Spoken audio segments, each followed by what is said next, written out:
Hello, what's up mga kautang? Welcome back. Bagong online loan app na naman ang pag-uusapan natin. At mga kautang, ang sabi dito sa kanilang platform is nagpapautang ng up to 12,000 pesos. At yan yung alamin natin mga kautang, no? Kung legit nga ba siyang utangan ngayong 2024, kung maaasahan ba itong bagong loan app na ito. At yung mga valid ID na pasok dito mga kautang, no? Ito yung sabi sa Play Store is pwede driver's license, SSS, UMID, TIN, PRC ID. So yan yung mga tinatanggap nilang valid ID. At alam nyo mga kautang, ako kasi bago ako umutang sa mga utangan online as a reviewer po ng isang utangan, hindi po ako basta-basta umuutang. Kasi alam ko sa sarili ko mga kautang na may mga utangan online na ang lalaki ng interest. What if na-approve ako agad? Paano ko siya babayaran? So, same lang tayo, no? Bago ako umutang, bago kayo umutang, bago tayong lahat umutang, na make sure nag-do a research pa rin tayo. Kasi ako mga kautang or kaming mga reviewer ng mga loan app, ay nagre-research kami bago kami umuutang. So, ngayon, magbabasa muna tayo ng feedbacks. Mga kautang, si MF Cash is under po ng Microdot Lending Corporation. At alam nyo mga kautang, itong feedbacks na babasahin ko or i-share ko sa inyo is given noong July 28, 2024. It means mga kautang, napaka-fresh ng comment nito. Sabi niya, useless. First loan is too low. I was offered 10,000 but I only approved for 800. And yung na-receive niya dito mga kautang sa 800 is 472 kasi ang daming charges. Kapag i-cancel niya po yung loan daw niya dito mga kautang, sabi niya, ay magbabayad siya ng additional na 320 pesos. So sabi niya dito, do not download this app. So mga kautang, kapag nakita natin tong comment na to, pag nabasa natin do not download this app, wag na lang nating subukan. So ito pa mga kautang, sa baba nito may nag-comment pa, super high interest. They will tell you 10,000 credit but only 900 plus will be sent to your account. Then you have to pay 1,600 within 1 week. So mga kautang, isipin nyo, sa 900 plus na sabi niya dito mga kautang, ito ay given noong July 6, 2024, ay babayaran niya ng 1,600 within 1 week. At ito pa mga kautang, may isa pa nagsabi dito, don't ever use this app. Scammer! 180 days daw, pero 6 days lang pala. Sabi pa niya dito, 10,000 yung offer, pero shocking! Magsisend lang ng 960 for 7 days, tapos babayaran mo ng 1,600. Sabi niya dito mga kautang, huy, samutag ka-ut-ut.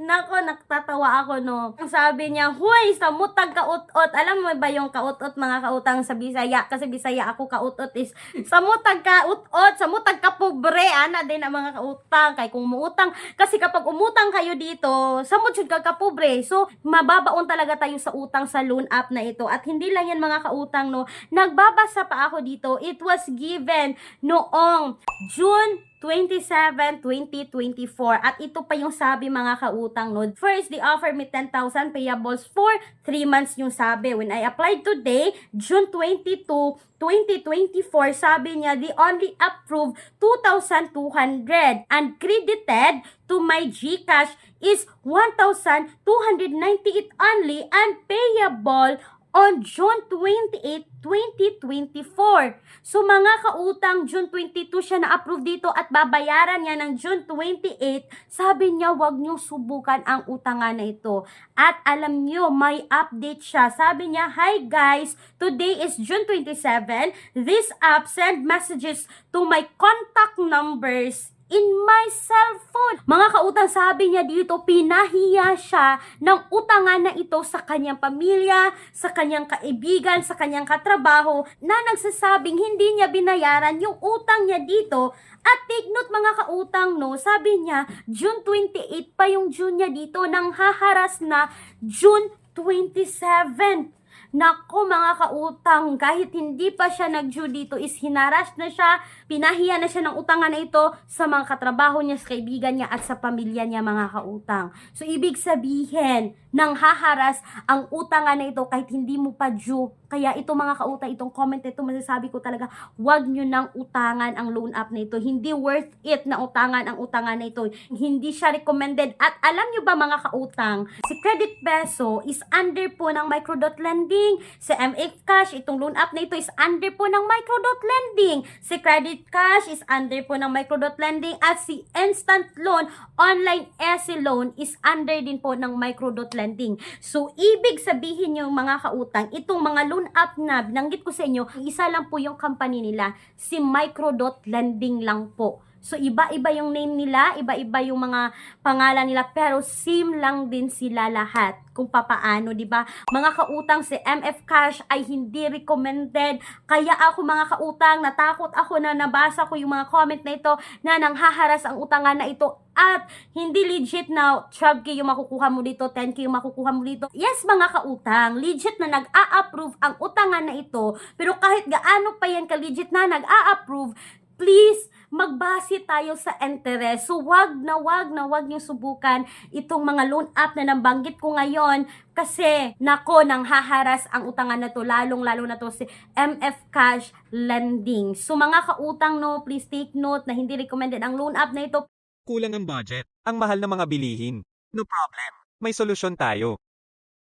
Gamit ang isang valid ID, makakautang ka na sa loob ng 10 minutes o mas mabilis pa. Mag-apply ng loan kahit anong oras, kahit gabi o kahit weekends or holiday. Maaaring i-check ang pinned comment sa video na ito, bisitahin ang link at mag-apply na. Pero kung talagang kayo ay naghahanap ng mga uutangan online kasi may mga times talaga na magigipit tayo, kailangan natin ng on the spot, kailangan natin ng kaunting pera, kahit mga kautang kahit 1,000 lang yan, kahit 500 lang yan, mahihirapan na tayo na maghanap ng mauutangan. Hindi na tayo basta-basta mga kautang sa mga kapitbahay natin, sa mga kamag-anak natin, sa mga katrabaho natin kasi enough lang din yung para sa kanila, yung sahod nila. Kaya tayo naghahanap ng mga mauutangan online. So, speaking of mga alternatives loan app, may mga nasubukan na naman kami na mga legit, nasubok na hindi nang haharas, na may 0% interest sa unang hiram, kagaya lamang ng Online Loans Pilipinas, at mga kautang may installment pa sa unang hiram, kagaya naman ng Mabilis Cash. Ilalagay ko yung mga links sa description box at sa pin comment section ng video na ito. And please take note mga kautang, huwag niyong subukan itong si MF Cash kasi maut-ut tayo dito. Natatawa talaga ako sa mutot kasi Bisaya din ako mga kautang, no?